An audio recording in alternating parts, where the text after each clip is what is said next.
guys, it's Lauren with our weekly pick a card. This is to see some of the energies that are coming up for the coming week. Now, you guys know by now, if you would like to take a breath, feel into it, see which of these you're guided to, 1, 2, or 3. No wrong answers. If you're not sure, you can listen to all of them and see which one resonates. So let's see. For those of you who chose number 1, justice.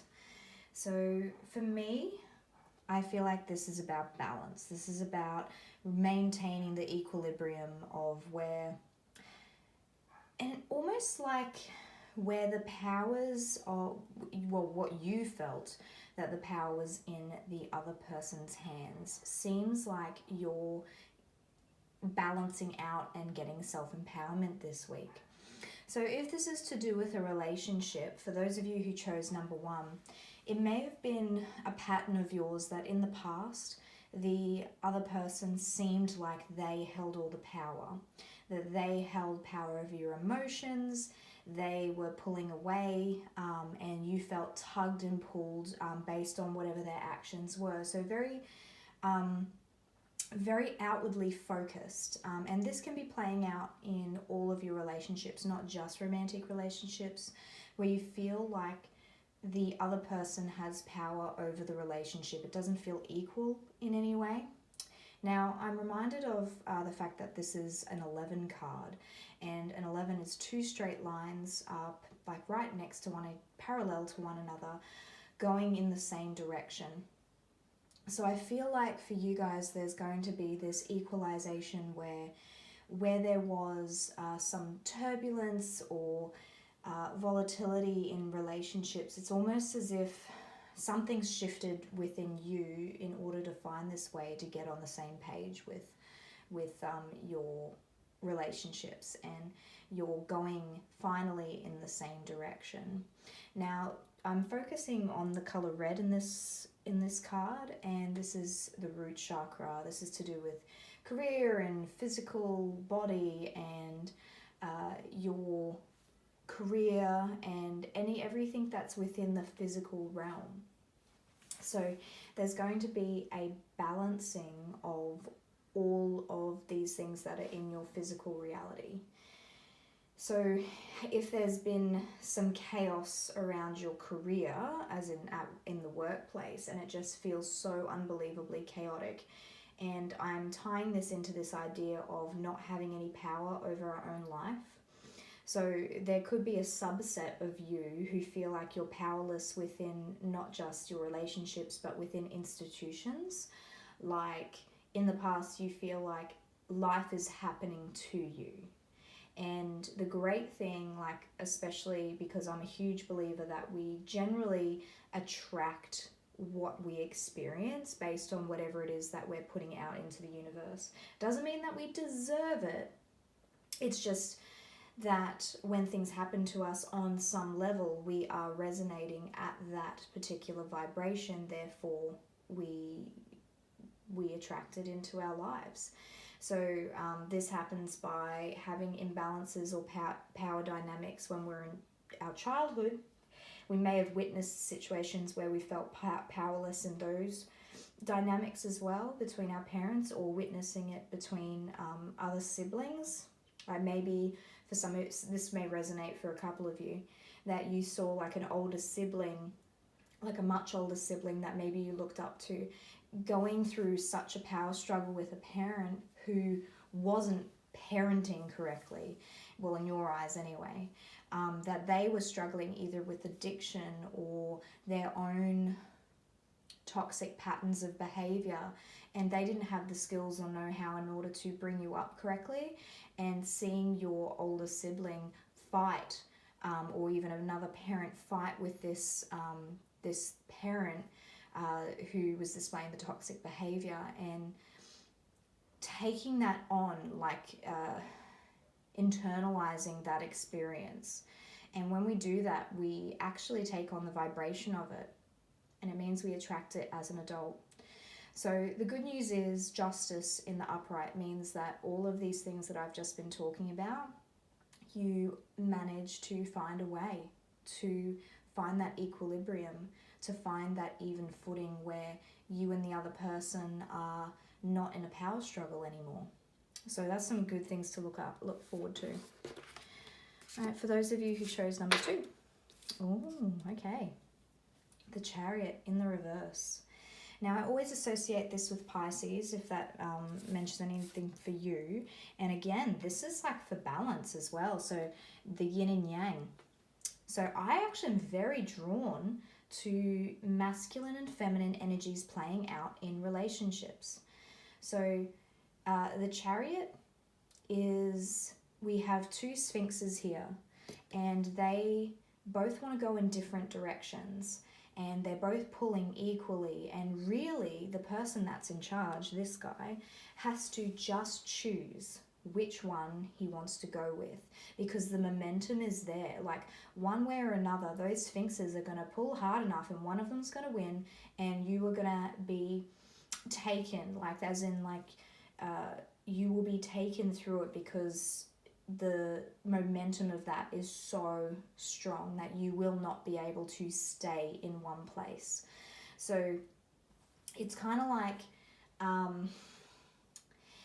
I usually say, like, indecision is a decision. So if we choose to stay where we are, sometimes that can be a good decision until we're sure about which direction we want to go. However, the longer we stay there, the more either resistance builds up. And when I say resistance, if you're holding on to reins and there's momentum of these 2 horses that are pulling on you, the more you stay there, the more determined they're going to be, and the harder they're going to pull. And eventually, either you make a decision and you can go quickly in that direction, or one of them's going to snap the reins and it's going to take off regardless. So hopefully that makes sense to you, because sometimes when we, like I said, if you sit in one place, things will start to happen around you. And if you're not in the flow with it, it's going to feel chaotic. It's going to feel like you're just not ready for it. And Spirit's really hitting that home, as in, I don't want to make a decision because of I'm not ready. And for the most part, we can never really know whether we're truly ready for something until we start doing it. We can never really know until we do make that clear decision that we want it. And really wanting something is saying to the universe that this is something that I'm ready for, and being open to the idea of how the universe is going to deliver that to you. Now, I'm going to focus on Pisces in particular. So if you're a Pisces, or you have strong Pisces in your chart, you may find decisions very difficult, particularly if it's to do with a decision that is specifically for your self-love or development. This could be your career choice, travel, your whether you're wanting to actually leave a job and like go do something on your own, leaving a relationship. It's when you feel like your decision is going to impact someone else profoundly. However, it's something that you really need in order to be moving forward. So this coming in the reverse is like, where are the places in your life that you are deciding to stay where you are, despite the fact you have a yearning, as in you have momentum and a want to go a certain direction, but you're deciding to stay because of other factors, because of family or friends or a partner, and you don't want to make that decision because you're like, what if this, that, or whatever happens through fear? So that's what I'm saying here. If you do sit there and make that indecision, something will happen. It's just going to feel incredibly chaotic, and like you won't be able to keep up with it because you're not within the flow of the actions that are happening. So hopefully that makes sense. Number 3, we have the Emperor, big granddaddy of the tarot. So this is the masculine of the tarot, and it doesn't have to be... I feel like there's a theme that's coming through with all of these cards about like balance, balancing the masculine, balancing the feminine. And I think that for men and women watching, I think there does need to be balance of the masculine that's coming in. Now, I think a lot of people think that in order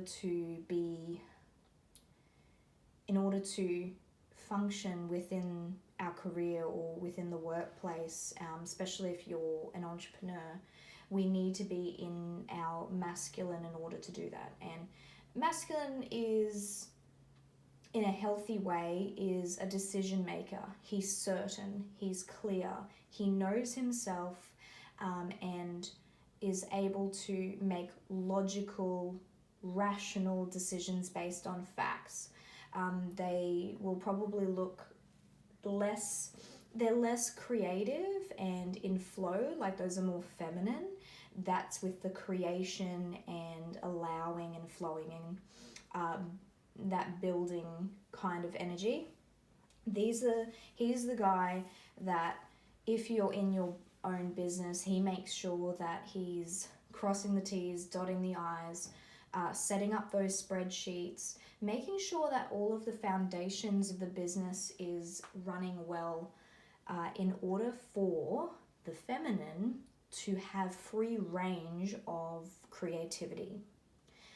So where within your career or within your life are you either sitting incredibly deeply within the masculine, which is it's all about the spreadsheets, it's all about the money, it's all about things being perfect. Like, I really want to focus on it. Don't sacrifice progress for perfection. Allow yourself to have those foundations and that structure, and to have clarity around your decision making and getting clear on what it is, like your direction and your actions that need to be taking place within your career or study or your business. And being certain on what is going to be required, and consistency is really important here as well. So once you have those things in place, then the feminine can shine. You can freely move amongst it once you've created that healthy, strong foundation that the masculine energy provides for you. So some of you may be just in your feminine and not embracing masculine whatsoever. And maybe even be afraid to enter the realms of masculinity for what you think people might think of you. Just know that we can embody masculinity and femininity simultaneously. It's not completely in one and completely in the other. That's why relationships, when they're balanced, work so well. So just think of yourself as having your own inner masculine and feminine, and you're having a relationship with yourself. Check in with yourself and like, okay, do I need to be... I feel like I'm moving too far within femininity and not allowing more structure or consistency in my life, and that's something I wish to embody more. Or are we becoming so rigid and hyper-focused that we're not allowing ourselves freedom to flow and take in opportunities as they come in order to create growth and abundance? So yeah, that's yours, number 3. Thank you so much for everyone listening in. If you would like to have a personal reading, you can go to www.etherictide.com, or you can message me through my Facebook. Thank you so much, and I will see you guys next week. Bye.